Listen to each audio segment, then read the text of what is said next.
Ya. Kan laki-laki dilarang memakai emas, Pak. Ya. Laki-laki dilarang pakai emas. Dipakai oleh bapak-bapak perhiasannya. Oke. Maka itu menjadi perhiasan yang haram. Ketika dia menjadi perhiasan yang haram, dia tetap wajib dizakati. Ya. Jadi perhiasan yang tidak wajib dizakati adalah perhiasan yang mubah yang tidak dimaksudkan untuk investasi. Tapi kalau dia mubah tapi dimaksudkan untuk investasi, maka wajib zakat. Kalau dia haram, dia wajib zakat. Ya.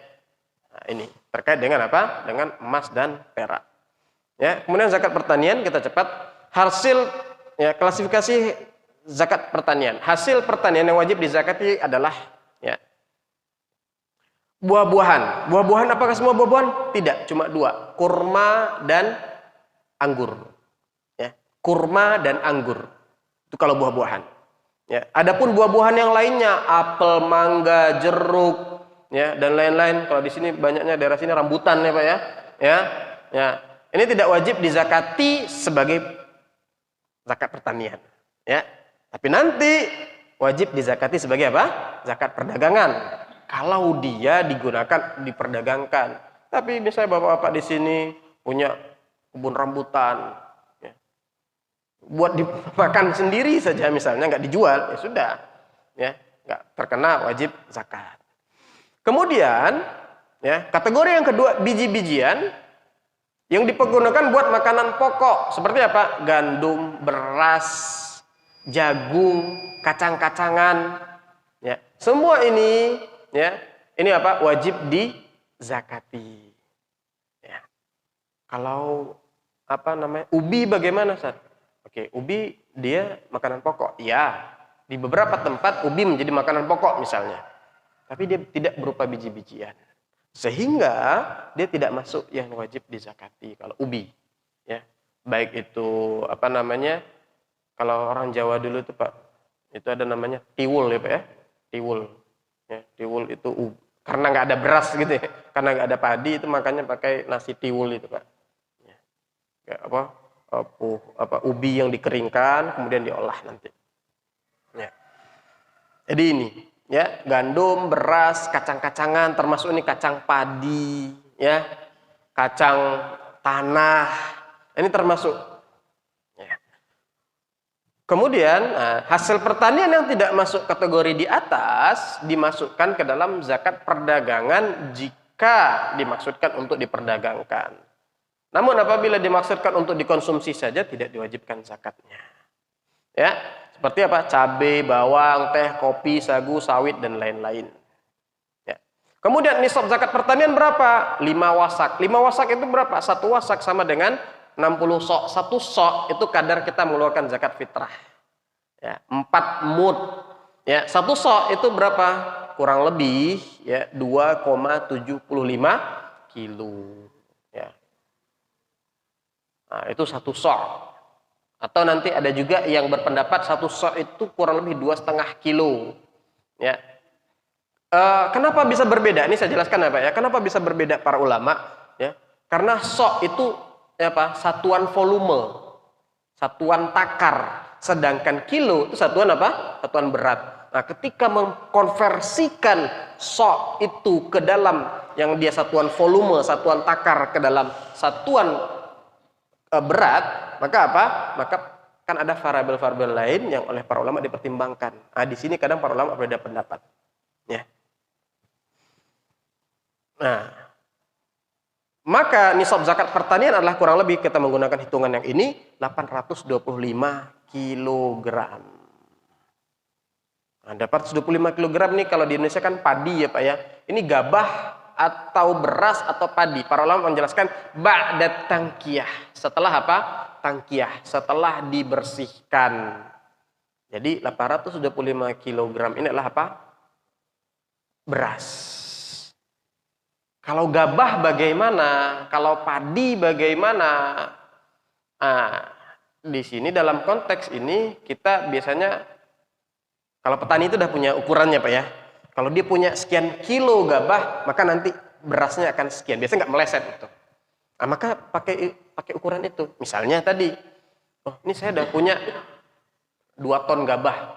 Pak, biasanya kalau 2 ton gabah jadi padi berapa? Oh, jadi 1 ton. Oh ya sudah, 1 ton. Ketika dia panen 1 ton, berarti apa? Sudah mencapai ya, mencapai nisab. Ya, dan wajib dizakati. Ya, kadar zakat dilihat dari sumber pengairan.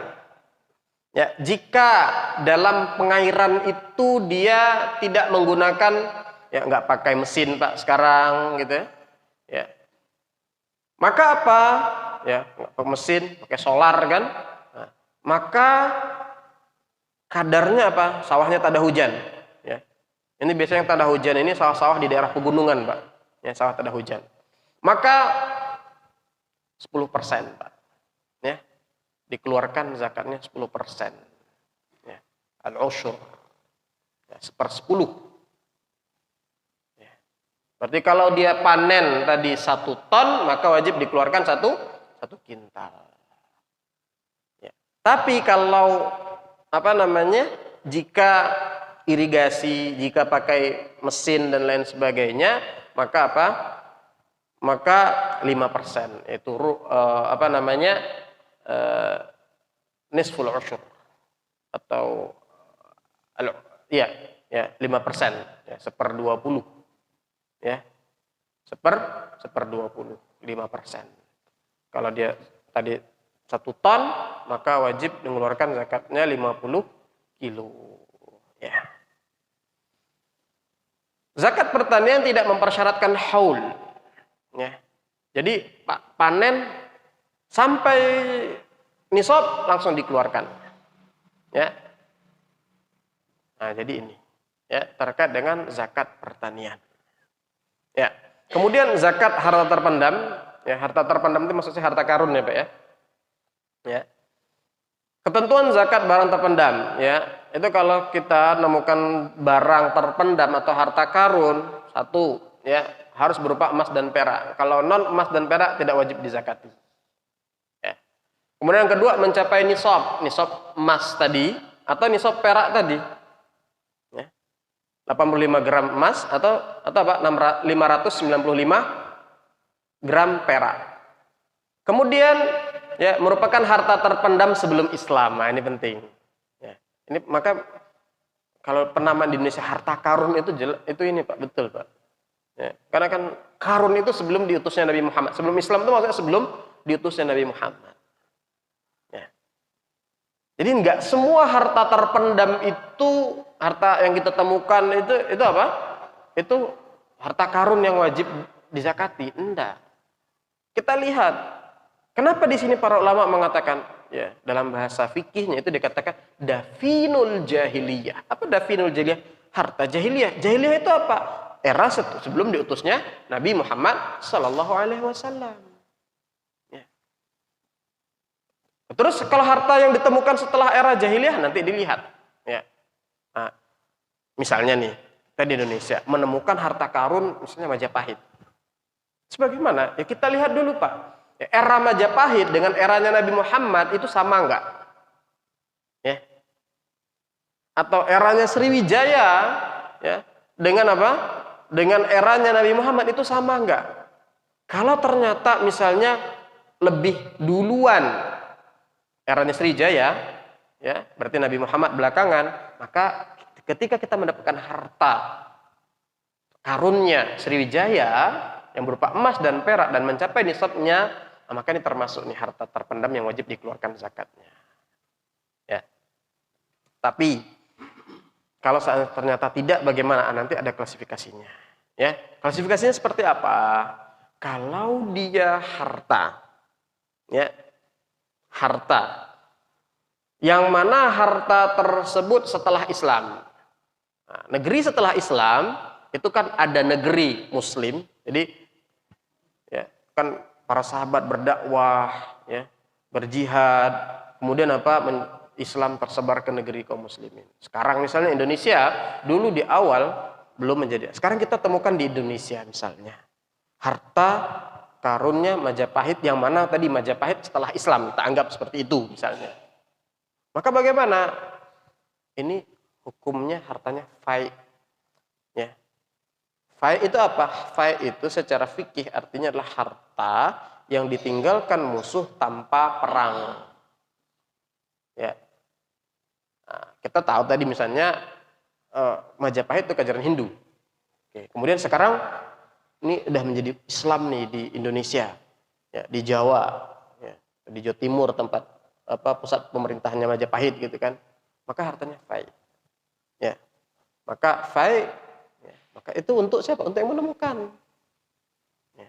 Maka tidak dikeluarkan zakatnya. Kalau dia hartanya kita temukan sekarang di negeri kafir, ya, masih di negeri kafir, enggak di negeri kaum muslimin, maka statusnya ghanimah, harta rampasan perang. Kalau misalnya, ya, ini kaitan dengan syarat di bawahnya, berada di tanah tidak bertuan.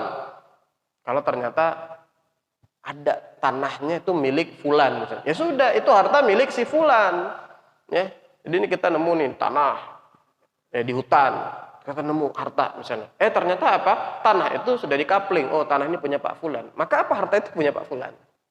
Ya. Nah, jadi itu tadi. Kenapa para ulama mensyaratkan apa? Ini adalah harta yang terpendam sebelum era Islam, era diutusnya Nabi Muhammad Sallallahu Alaihi Wasallam. Karena ada tadi, ada potensi-potensi itu tadi. Ya, dia bisa menjadi fai, dia bisa menjadi ghanimah, dia bisa menjadi apa? Menjadi harta si pemilik tanah. Nah, kemudian apa? Berada di tanah tidak bertuan. Ya, kalau ada tuannya tanahnya, berarti itu milik apa? Yang punya tanah. Kemudian apa? Kadar zakatnya apa? 20% khumus. Ya, 1/5. 20%. Kemudian zakat barang tambang, ya, sama barang tambangnya berupa emas dan perak mencapai nisab, kemudian kadar zakatnya 2,5% dan tidak dipersyaratkan haul. Ya, jadi kalau ada bapak-bapak di daerah-daerah ya, daerah tertentu itu biasanya ada tambang emas yang tradisional, ya, tambang emas yang tradisional misalnya. Maka apa? Maka ini ketika tambang emas tradisional tadi ditambang kemudian mencapai nisab, ya, maka dikeluarkan zakatnya 2,5%. Jadi bapak yang dirahmati Allah SWT, ibu-ibu juga, ya, ini adalah gambaran global tentang zakat. Ya. Pokok zakat itu di sini. Ya. Nanti ada satu lagi itu apa? Zakat perdagangan. Yang ini, ya, insya Allah akan kita bahas besok. Termasuk nanti turunan dari zakat perdagangan itu zakat kalau apa? Ini saya punya perusahaan atau saya punya usaha bareng dengan teman, kongsi misalnya, ya. Nah, ini bagaimana nanti zakatnya? Ya. Kemudian apakah jasa? Ya. Ini saya punya usaha, cuman usahanya apa? Jasa, Pak. Usaha desain misalnya, ya. Atau pengacara. Ya, pengacara kan nggak ada yang diperjualbelikan. Ya. Nah, ini apa? Padahal kita tahu, ya, pengacara sekali berperkara, dia bisa dapat puluhan juta misalnya. Ya. Ini bagaimana? Nah, ini nanti. Kemudian zakat, termasuk zakat profesi seperti apa? Adakah zakat profesi? Nah, maka ini adalah apa? Poin zakat yang akan kita bahas. Kemudian zakat perdagangan. Yang dizakatkan itu apa? Misalnya saya punya ruko, kemudian saya buat berdagang. Apakah rukonya juga saya hitung terhadap aset yang kemudian menjadi pengurang zakat atau tidak? Nah, ini adalah apa? Insya Allah akan kita bahas pada pertemuan yang akan datang, Pak. Ya. Kemudian pada pertemuan berikutnya kita bahas zakat fitrah dan asnaf, orang-orang yang wajib menerima zakat. Ya, saya cukupkan dulu di sini. Ya, maaf, ya, waktunya saya berlebih, Pak. Ya, ya, mudah-mudahan. Tapi saya lihat nih bapak-bapak di sini, meskipun, ya, waktunya berlebih, tetap semangat, tetap. Ya. Mudah-mudahan inilah tanda kebaikan kita. Ya, mudah-mudahan dengan mempelajari ini ilmu basis, ya, basis zakat dalam fikih klasik itu seperti ini. Ya. Jadi sehingga kita nanti punya gambaran ketika kita membahas zakat-zakat yang sifatnya zakat kontemporer, itu basisnya akan kembali ke sini. Ya. Seperti itu. Wallahu a'lam bishawab. Aqulu qouli hadza astaghfirullah li wa lakum wa lisa'iril muslimin wal muslimat min kulli dzambin fastaghfiruh innahu wal ghafurur rahim. Assalamualaikum warahmatullahi wabarakatuh.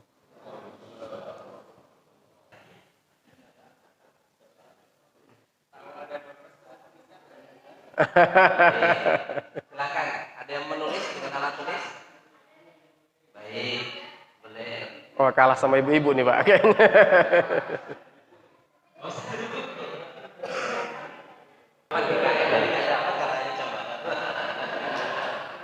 Baik, terima kasih Bapak dan Ibu semuanya atas kehadirannya. Insya Allah akan kita lanjutkan dengan 2 kali pertemuan lagi. Harapan besar kita semuanya dapat menunaikan zakat fitrah dan zakat mal tentunya, dan semoga kita menjadi bagian dari hamba-hamba Allah penghuni jannah insya Allah. Jazakumullah khairan. Assalamualaikum warahmatullahi wabarakatuh. Waalaikumsalam.